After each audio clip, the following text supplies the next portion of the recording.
Deschutes County voters are gearing up for the general election. Rhea Piniella joins us now live from one of the drop-box sites at Pine Nursery Park in Bend. Rhea? Lee, today on National Voter Registration Day, I spoke with a Deschutes County clerk to hear how this year's voting trends compare to the last election in 2016.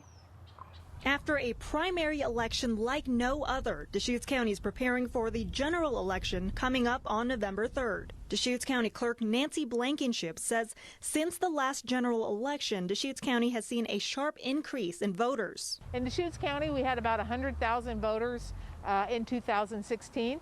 And right now we have about well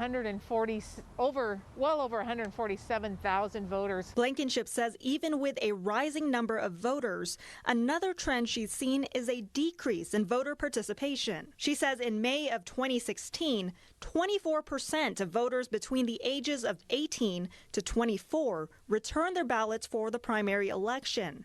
This year, she says the percentage of ballot returns in that same age group dropped to 19%. She says the rate of returned ballots at the other end of the spectrum also dropped.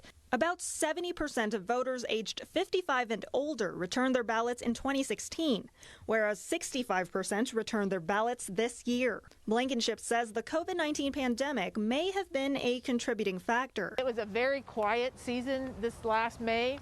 Had very few phone calls, very few personal interactions. Blankenship says a voter who is no longer at their previous residence should update their mailing address online.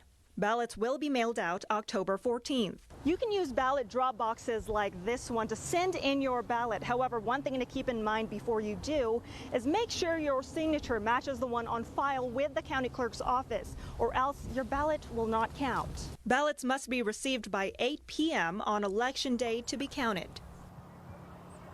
The Deschutes County Clerk's Office recommends you mail in your ballot by October 27th. You can bring it to the drop box here at Pine Nursery Park or find one closest to you. Live in Bend, Rhea Piniella, News Channel 21.